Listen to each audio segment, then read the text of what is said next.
Rizky Febian polisikan Teddy Pardiana setelah tak kunjung kembalikan aset-asetnya yang dulu dititipkan pada sang mama, Lina Jubaedah. Hal tersebut diketahui dari video yang diunggah di kanal YouTube Cumi Cumi, Sabtu, tanggal 27 Maret tahun 2021.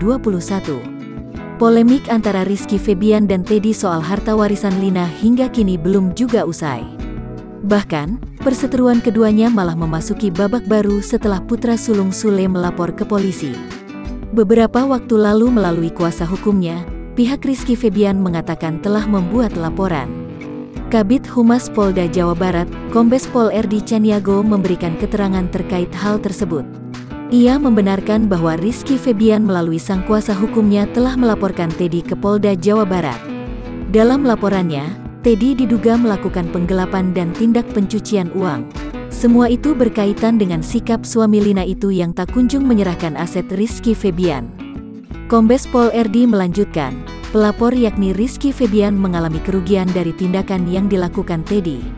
Terkait adanya suatu penggelapan dan tindak pidana pencucian uang, yang bersangkutan mengalami kerugian kurang lebih 5 miliar rupiah, terang Kombes Pol RD.